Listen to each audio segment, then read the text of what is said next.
Agora eu vou colocar uma pessoa que eu sei que vocês estão com muita saudade dele, que é o Nicolas, né? Vamos ver o que é que ele falou disso. Bora lá. Aqui não, né? Porque já não deu, né? Você lembra disso aqui? Literalmente ano eleitoral. Alexandre de Moraes acaba de tomar uma decisão dizendo que o Flávio não pode visitar Jair Bolsonaro por 90 dias. Ou seja, coincidência ou não, o Flávio vai ficar sem conversar com o seu pai, o maior líder da direita, até o final do primeiro turno. Mas com certeza isso aí é só mais uma coincidência, como por exemplo essas coincidências aqui. O Bolsonaro, por exemplo, agora está preso e ele não pode sair de casa, obviamente, não pode ter redes sociais, não pode falar por terceiros por redes sociais, não pode fazer nada.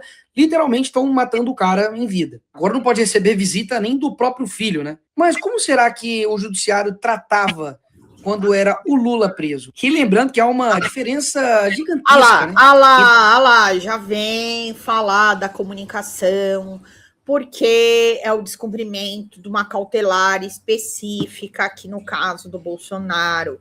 O Bolsonaro não está em cárcere, tá? Vamos lá. A prisão do Bolsonaro e Lula, né? Porque um foi condenado aqui por um golpe que não teve nem arma e o outro aqui foi preso por corrupção passiva, lavagem de dinheiro, enfim. Mas vamos ver como é que era o tratamento com Lula? Com cela aberta e reuniões diárias, a campanha de Lula é desenhada na prisão. É isso mesmo, ele fez da prisão um gabinete ali improvisado para poder tratar sobre temas de campanha eleitoral. Em 6 meses, o Lula recebeu 572 visitas lá na cadeia. Tem entrevista, tanto para a imprensa local quanto também internacional. Até Martim da Vila, Chico Buarque foi lá visitar o cara. Ainda na cadeia, o Lula foi lá e recebeu 35 mil cartas, enquanto o Bolsonaro não pode receber nada, absolutamente nada. Nem comunicar para fora, nem que tá de fora também comunicar para dentro também não. Não pode. E durante a campanha eleitoral de 2018, enquanto o Lula estava preso, veio um porta-voz ler uma carta do Lula.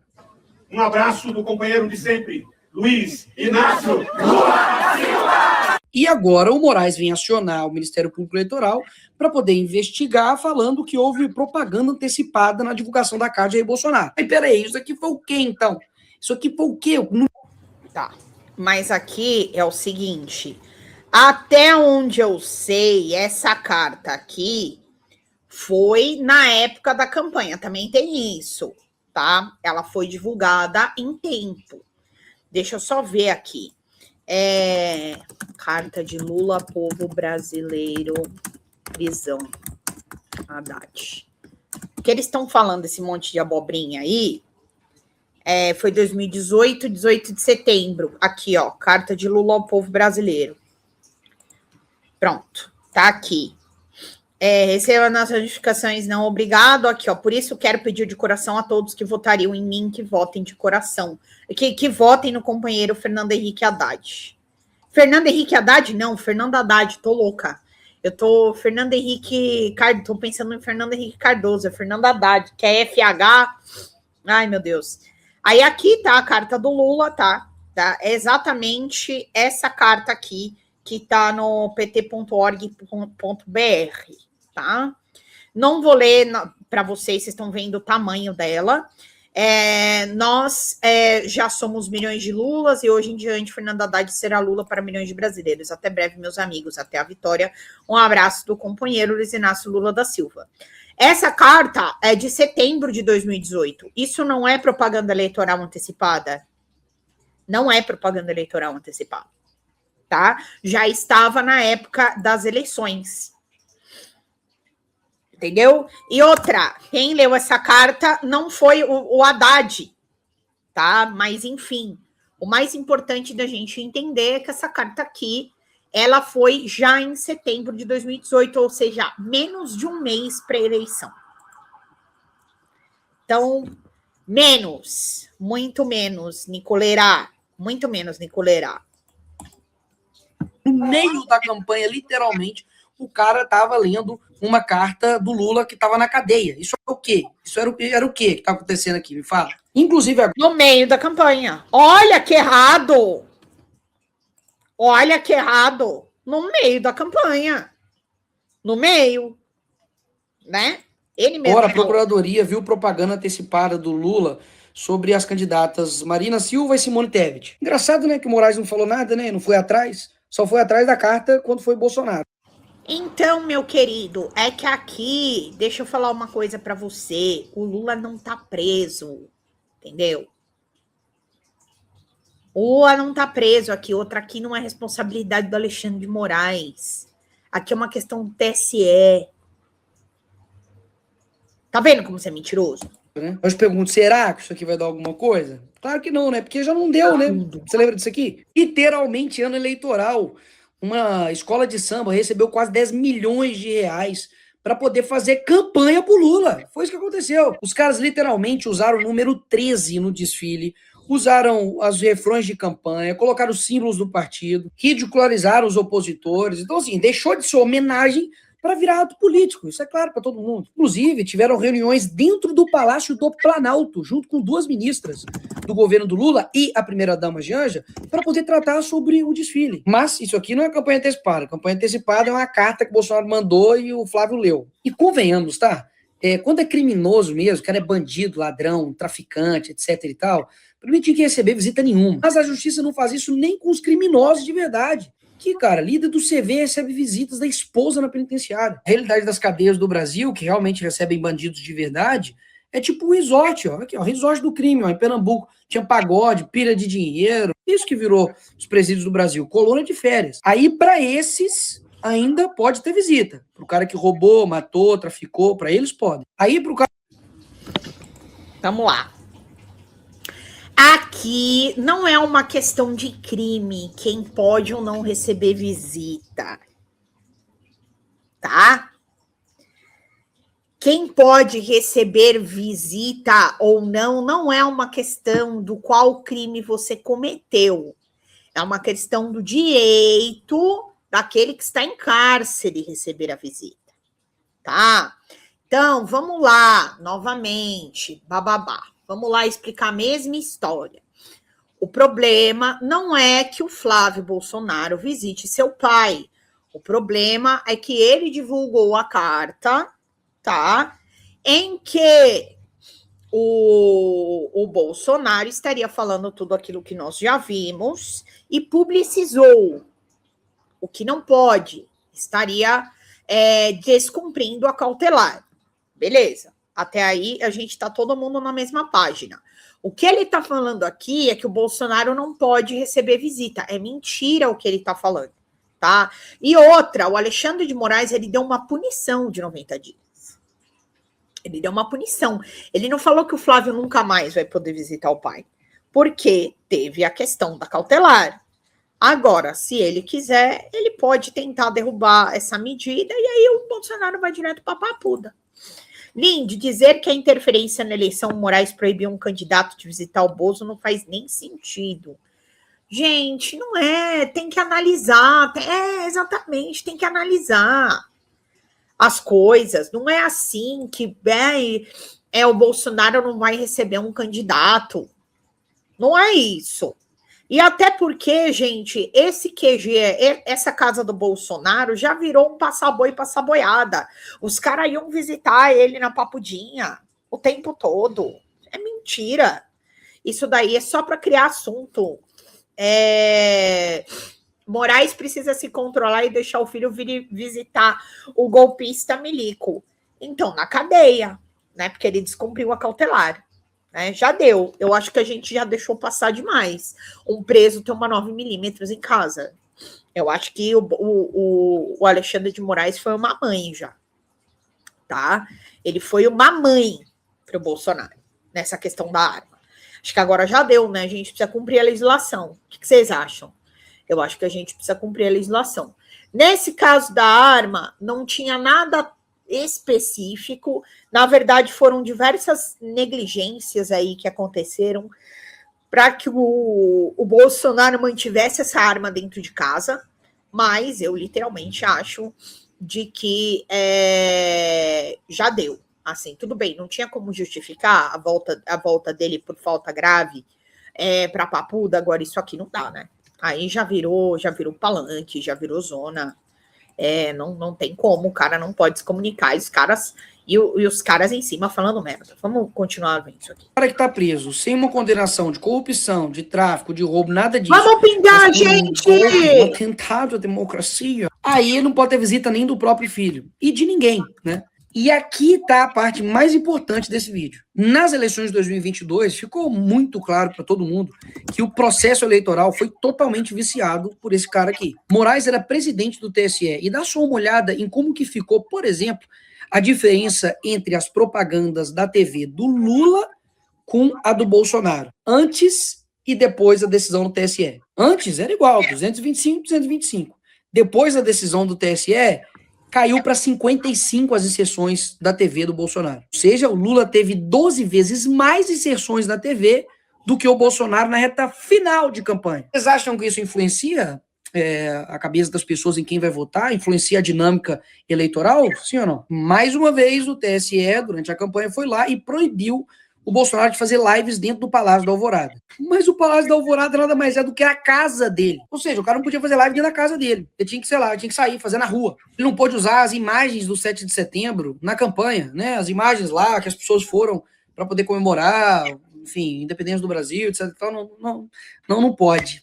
Vai mostrar muito apoio das pessoas a você. Aí o cara vai lá na ONU, dá um discurso, ele é presidente da República, ele quer mostrar isso, né, na campanha eleitoral, como ele, de fato, defendeu as pessoas, teve coragem de falar as verdades ali na ONU, mas também não pode, porque isso aí é bom demais. E as pessoas verem que você é bom demais, não vai votar em você, né? Então, proibido. E ainda no mesmo período, quando o Alexandre de Moraes, ele anuncia o Lula como presidente eleito da República, me vem esse cara aqui, que nada mais era na época do que o corregedor-geral da Justiça Eleitoral e também relator do processo contra o Bolsonaro, e me fala a seguinte frase no ouvido do Alexandre de Moraes. Aí eu te pergunto, por que essa frase nunca foi explicada? Que missão é essa? Por que foi cumprida? Por que ele falou logo com o Alexandre de Moraes? Foi ele que deu a ordem? Ordem de quê? E por que ele falou isso logo depois que foi anunciado o presidente eleito Lula? Cara, é o tipo de pergunta que, assim, inacreditável como isso passou e ninguém fala assim, não tem nada estranho, não. Cara, durante a campanha poderia fazer a fake news que quisesse contra o Bolsonaro, né? Eu lembro que chamavam ele de canibal, pedófilo, falaram que eles queriam acabar em propaganda eleitoral com as férias e 13º. Bom, isso daí é uma coisa que eles ficam tentando esconder o tempo todo, que eles querem acabar com os direitos trabalhistas, né? Isso aí é sabido desde sempre. E FGTS. Aí quando você vai ver agora, né, que a eleição passou, eles foram eleitos, os verdadeiros responsáveis pelo maior rombo no INSS e, obviamente, tem um dedinho deles ali, né? Isso aqui, inclusive, só aconteceu, né, de reduzir a quantidade de propagandas do Bolsonaro na TV, porque a propaganda chamava o Lula de ladrão e corrupto. Isso feria. Gente, pelo amor de Deus, né? É o que eu falo, liberdade de expressão não é liberdade para cometer crime. Você chamar o seu opositor de corrupto e ladrão numa propaganda eleitoral, sim, você está ferindo a imagem da pessoa. Ai, mas ele é um corrupto e ladrão? Não, ele não é, porque o processo dele foi anulado. Vocês não sabem nada de legislação, vocês querem impor as coisas goela abaixo das pessoas. Entendeu? Vocês querem impor. Se o processo do Bolsonaro tivesse sido anulado, a gente não ia poder chegar aqui fazer uma propaganda para ele falando que é golpista. O processo foi anulado. Então, vocês não sabem utilizar a liberdade de expressão. É por isso que as propagandas são vetadas. Ofendia o candidato à presidência Lula. Mas inventar mentira na propaganda, falar que vai acabar com o 13º, com o FGTS, com férias, chamar de canibal, os caramba, quatro, aí tudo bem. Aí faz parte da democracia, né? Não, então, mas isso aí que tá a questão, vocês estão entendendo, né? A calúnia de impor crime a alguém é um crime. Agora, na propaganda eleitoral, isso é muito utilizado, você mexer nos números. Todos os partidos fazem isso, mexem nos números dos outros, mexe numa frase ou outra. Agora, você imputar crime, chamar alguém de criminoso, ladrão, numa propaganda eleitoral, você vai ser punido. Você vai ser punido. Mas isso ele fez em 2022 durante as eleições. Sabe o que está acontecendo agora? O sistema não tem esperado nem as eleições chegarem. Eles já fizeram isso e anteriormente. Porque assim, se no meio da partida, durante o torneio, o juiz for parcial demais para o Messi ou parcial demais para o Mbappé, vai ficar muito na cara, né? Agora, se ele agir antes do campeonato acontecer, dizer que o Messi não pode estar na Copa do Mundo por isso, isso e isso, ou o Mbappé não pode estar na Copa do Mundo por isso, isso e isso, você concorda comigo que você está tirando o melhor jogador do seu time e, consequentemente, isso vai influenciar no resultado do seu time? Então foi exatamente isso que eles fizeram, mas para dentro da política. Eles tiraram o melhor jogador do lado da direita que a gente tinha. O cara conseguia reunir multidões, em moto, conseguia reunir multidões em manifestações. No meio de uma pandemia que tinha que estar todo mundo em casa. E deixa eu falar uma coisa para você, ô Nicolas. E o que fizeram no processo do presidente Lula, hein? O Sérgio Moro como juiz em Curitiba. O que fizeram no processo do presidente Lula? Só uma pergunta assim, rápida. Que realmente todo o apoio que ele dava para qualquer tipo de candidato já fazia com que o candidato explodisse de voto ou saía na frente de vantagem de muitos outros, porque ele tem muita força eleitoral. Não é à toa que ele está preso há mais de 200 dias e a mídia continua falando exatamente em quem? Nele. Quando você pega os discursos da esquerda no plenário, em entrevistas, em podcasts, estão falando de quem? Dele. Ele já não está em nenhum cargo mais público, ele não tem rede social, ele não pode comunicar com ninguém, ele não pode, né, fazer como o Lula fez, um gabinete dentro da casa dele para poder receber políticos. Ele não recebe ninguém, né? Ele não recebeu o Valdemar da Costa Neto, não. Nessa última semana. Ele tem que receber visita de gente cadastrada, e ele recebeu a visita do Valdemar da Costa Neto. Então larga a mão de ser mentiroso. Larga a mão de ser mentiroso. O próprio Valdemar falou: Bolsonaro não está me deixando falar sobre isso.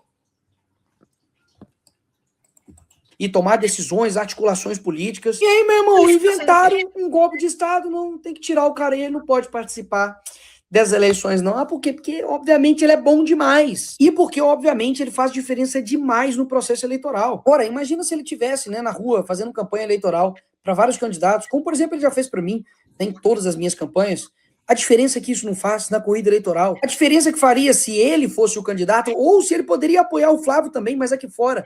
Você acha que isso não faria diferença nenhuma? É claro que faria. E é por esse exato motivo que eles agiram de forma preventiva. Fizeram com que ele ficasse fora da disputa eleitoral para não interferir, como interferiram de novo em 2022, né, sendo parcial na condução do processo eleitoral e ficar muito na cara. E foram fazendo aquela historinha mesmo do sapo, sabe, na água. Se colocar quente demais, as pessoas olham, né, o sapo pula. Agora, se for esquentando ao pouquinho, né, o sapo morre. E o sapo aí, no caso, é a consciência das pessoas. As pessoas começam a esquecer, começam a achar normal os absurdos que têm acontecido. Porque, numa boa, no processo eleitoral, é punk mesmo. É ataque, é defesa, é propaganda, é gente na rua. Eu sei como é que é o jogo político. Mas, sério mesmo, a esquerda só quer ganhar no tapetão. Quer tirar o melhor jogador nosso, né? Tirou, na verdade, o nosso melhor jogador de campo, né? Sob um pretexto ridículo, para poder simplesmente falar que isso é em prol da democracia. Então, assim, o tratamento que eles estão dando agora, né, com relação à prisão do Bolsonaro, é o tratamento que a esquerda dá com qualquer tipo de opositor político deles. Perseguição implacável para tentar, obviamente, se não conseguir matar, né, como o ex-filiado do PSOL fez com o Jair Bolsonaro, eles tentam matar o cara ainda em vida. É isso. Isso é cumprir a lei penal brasileira, é matar o cara em vida, com prisão domiciliar num condomínio de luxo. Isso é matar o cara em vida. Para a extrema-direita, cumprir a lei penal. Porque senão a gente não ia ter eleição. Sabe por que a gente não ia ter eleição? Porque simplesmente a gente não ia ter mais democracia. Se o golpe de Estado tivesse sido consumado, a gente não estaria numa democracia hoje. Talvez eu nem estaria nessa live aqui com vocês hoje. Para vocês verem o quão grave é o crime que o Bolsonaro cometeu. Fala, galera da Folha TV, não se esquece de se inscrever aqui no nosso canal para assistir programas como Folha Notícias Manhã, Folha Notícias Noite, o nosso Folha Entrevista e o nosso Barzinho das Meninas. Muitas coisas bacanas a gente acompanha por aqui e a gente precisa muito do apoio de vocês para nosso trabalho jornalístico, investigativo, de curadoria de conteúdo, com vocês ajudando no nosso Pix, folhademocrata@gmail.com, ou mandando superchats, valeu demais, e os recursos financeiros, tornando-se membro do nosso canal, no nosso curso de jornalismo básico para você ficar muito bem informado a respeito de tudo. Queridos e queridas, muito obrigado pela presença de todos vocês. Vida longa e próspera. Cuidem-se, cuidem dos seus e não esquece de se inscrever aqui na Folha TV. Até mais!